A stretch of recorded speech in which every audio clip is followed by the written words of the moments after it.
immigrés. 25% des naissances. En France, la moitié des détenus sont musulmans. On est plus nombreux que tout le monde. Et un jour, on va envahir le monde, cousin. Il faut qu'ils le sachent, tu vois. Parce qu'on aura 2 milliards de soldats derrière. Mais vas-y, je défie les gens de venir. Un État islamique, après, on ne va pas rester les bras croisés et c'est fini. Un pays islamique, non. Après, il y a des conquêtes, après. Préparez-vous à déménager parce que les musulmans sont restés ici et sont venus ici pour rester. L'islam est venu ici pour rester et ici venu pour dominer.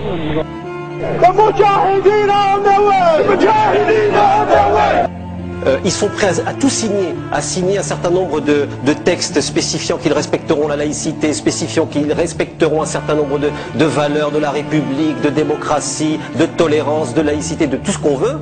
Le problème, c'est qu'ils ne perdent pas de vue leur objectif principal, qui est la déstabilisation de nos démocraties. Instauration d'une république islamique, rétablissement de la charia, haine du monde occidental. Ici, on se sent avant tout musulman. 35% des musulmans britanniques préféreraient avoir des voisins de la même communauté et un tiers des musulmans âgés de 18 à 24 ans préféreraient vivre sous la loi de la charia. Les islamistes semblent avoir réussi à faire trembler les sociétés européennes. Ils nous disent effectivement que la société occidentale est une société décadente.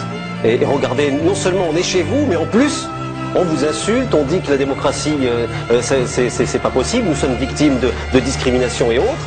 Et ils profitent de cette situation, ils profitent de nos faiblesses, vous voyez? Moi j'habite le 18e arrondissement. Venez le vendredi, rue Mira.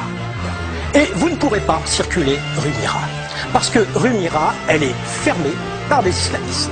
Et on prie dans la rue. Les commerces doivent fermer, la musique ne doit plus se faire entendre, et les filles qui passent rue Mira doivent avoir un foulard.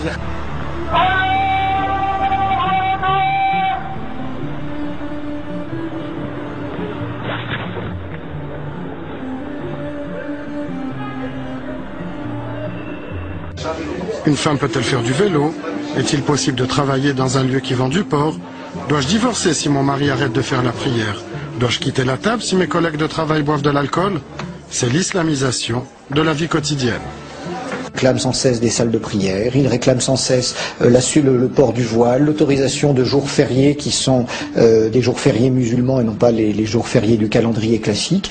Ils réclament également qu'il n'y ait plus d'alcool dans les restaurants d'entreprise, qu'il n'y ait plus de porc. La laïcité, ça veut dire la religion confinée au privé. Mais ça là-dessus... Mais Nicolas, je finis. Seulement, on ne l'a pas fait gentiment. On ne l'a pas fait sereinement.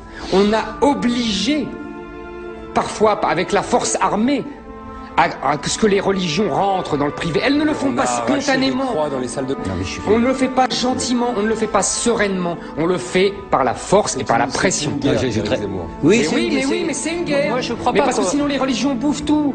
Sinon la religion est politique. L'islam a toujours lié le religieux au politique, le religieux au social. Religion et société sont devenus inséparables. En France, sur plus de 1300 lieux de prière, seuls 200 imams s'abstiennent véritablement de tout discours politique. Ici, il y a plus de 4 millions de musulmans. On pourrait avoir une influence énorme lors des élections. En fait, eux, ils disent, si on arrive à avoir que des musulmans pratiquants, nécessairement l'État deviendra musulman. Beaucoup de radicaux en France empêchent les terroristes de passer à l'action en disant « Nous allons peut-être gagner les élections dans les municipales dans les années à venir ». Toutes les sociétés musulmanes ont été des sociétés intégratives, globales, globalisantes, totales, totalisantes, pour ne pas dire totalitaires.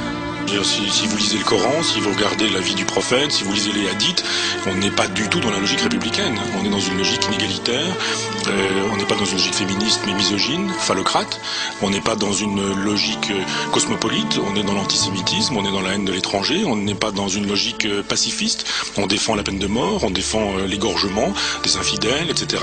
Donc il faut lire. Je comprends que vous avez aujourd'hui des gens qui prennent pas mal de liberté avec les textes ou les dogmes. Moi j'ai rien. Heureusement parce que les textes ont été écrits il y a très longtemps. Eh ben justement, ce serait bien qu'on n'en fasse pas des vérités d'aujourd'hui.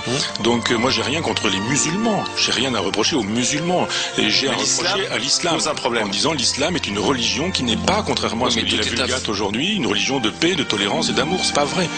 le rôle de la femme, les droits de la femme, les droits de l'homme, la liberté religieuse, la liberté d'expression, le droit de croire ou de ne pas croire, tout ça sera balayé. Et ça, je le refuse. Je m'approche de la mosquée.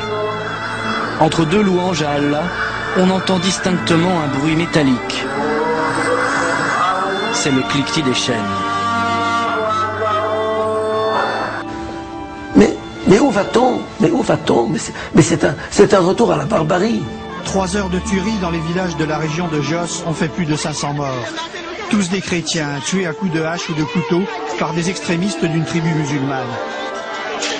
Ils tiraient en l'air pour faire sortir les gens de chez eux. Et ensuite, ils les massacraient à la machette, surtout les femmes et les enfants qui cherchaient à fuir. Parmi les victimes, ces fillettes qui n'ont pas pu courir assez vite. La police et l'armée, ralliés au clan musulman, ont laissé faire sans intervenir. C'est un combat pour l'homme, c'est pas un combat pour quoi que ce soit. Et là, les gens ne comprennent pas, ne veulent pas comprendre.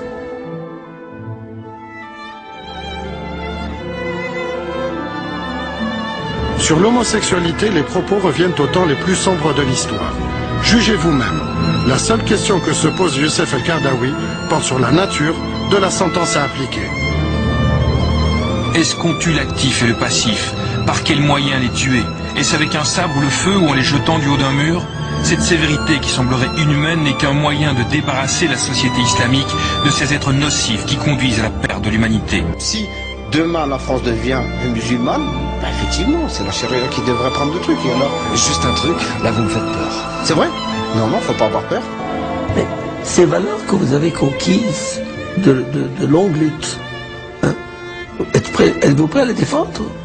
Elles sont dans nos chartes. Comment? Elles sont dans nos chartes. Elles sont dans vos chartes. Mais ces chartes peuvent changer. Ces chartes peuvent changer. Elles changeront lorsqu'une majorité sera musulmane. Qui est prêt aujourd'hui à mourir pour les valeurs de l'Occident?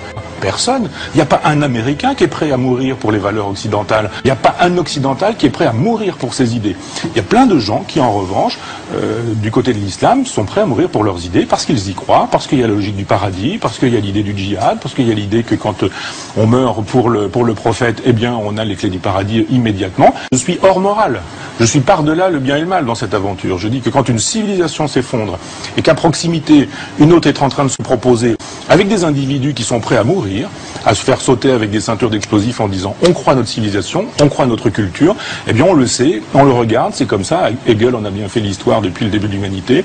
Les vraies civilisations se constituent avec les gens qui peuvent mourir, qui veulent mourir, qui font la défense de la guerre, qui font l'éloge de la force et de la violence et de la brutalité, qui s'installent. Ça s'est passé comme ça avec Rome, ça s'est passé comme ça avec l'Occident chrétien. Même s'ils vous expulsent, même s'ils nous expulsent, même si vous quittez ce pays, même si nous quittons ce pays, même s'ils vous achèvent, même s'ils nous achèvent, une chose est sûre, la graine a pris dans la terre.